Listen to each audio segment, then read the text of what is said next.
जैसा कि आज का जो लेक्चर है नेचर ऑफ मैटर, ठीक है, नेचर ऑफ मैटर।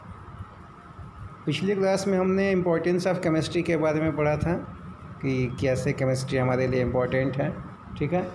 आज के इस लेक्चर में हम पढ़ेंगे नेचर ऑफ मैटर के बारे में, ठीक है।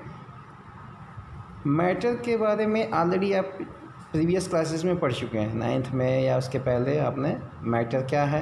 Matter the substance which have certain mass and occupy space, ठीक है ना। ये होता है आपका क्या, मैटर, ठीक है। अब मैटर के जो टाइप्स हैं, है ना, मैटर के टाइप्स, जैसे आपको देख रहे हैं कि मैटर की जो स्टेट्स होती हैं, सॉलिड, लिक्विड, गैस, तीनों आपको स्क्रीन पे डायग्राम में दिखाई दे रहा है, ठीक है ना। सॉलिड कैसा है, डेंस पार्टिकल्स होते हैं, उसके अट्रैक्शन ज़्यादा होता है। लिक्विड में कम डेंस होते हैं, उनकी डेंसिटी कम होती है, और ये पार्टिकल्स के बीच में इंटरमॉलिक्यूलर स्पेस ज़्यादा होता है। गैसेस में और भी ज़्यादा जो है इंटरमॉलिक्यूलर स्पेस होता है, और इनकी डेंसिटी और भी कम होती है in comparison to liquid, okay. So अब ये तीन जो स्टेट्स हैं मैटर के, इनकी जो कैरेक्टरिस्टिक्स होंगी, तो जैसे पहले में सॉलिड के क्या है, solid have definite volume and definite shape. Liquid में liquid have definite volume but not definite shape.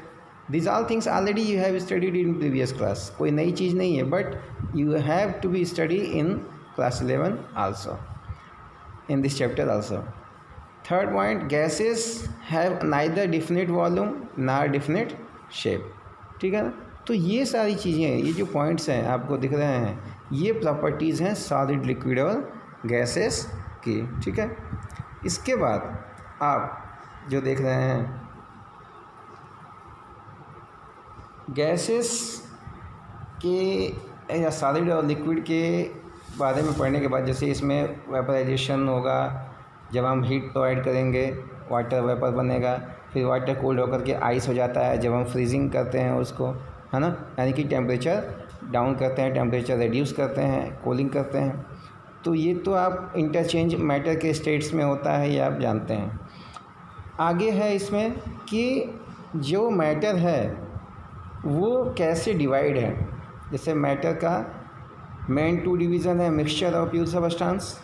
Pure substance का मतलब हो गया कि जो एक ही टाइप का एटम, एक ही टाइप का मॉलिक्यूल्स, है ना, एक ही टाइप का बिलोंग करता है, एक ही टाइप का नेचर होता है उनका, उनके अंदर जितने भी वो सबस्टांस में जितने भी एटम्स या मॉलिक्यूल्स होंगे वो सब एक ही टाइप के होंगे। जैसे प्योर एलिमेंट, है ना, प्योर सबस्टांसेस में एलिमेंट हो गया और कंपाउंड्स हो गए। जैसे अगर हम कंपाउंड एलिमेंट की बात करें, तो जैसे मान लो कॉपर है, तो कॉपर जो मटेरियल है उसमें जितने भी एटम्स होंगे सब कॉपर के ही होंगे और किसी एलिमेंट का नहीं होगा, ठीक। तो ये प्योर सबस्टांस हुआ।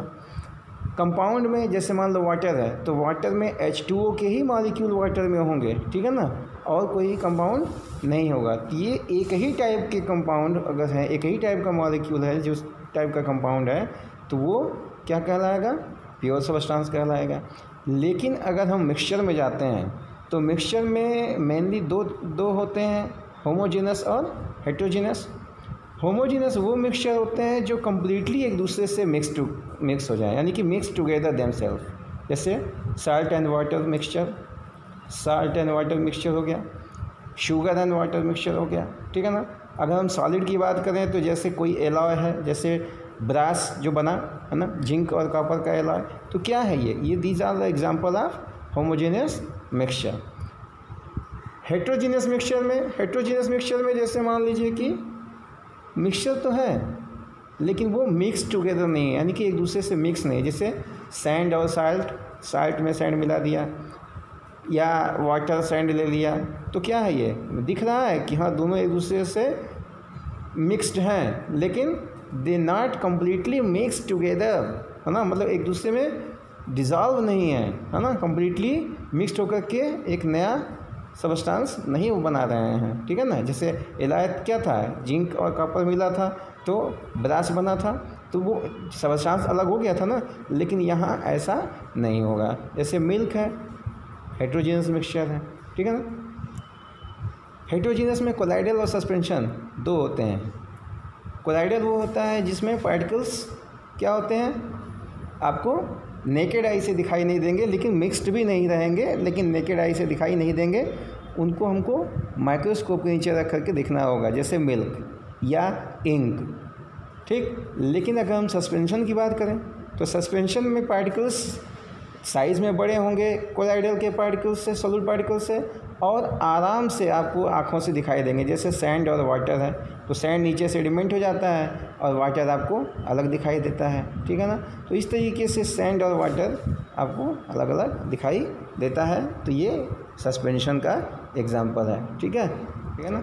So this is your all about nature of matter.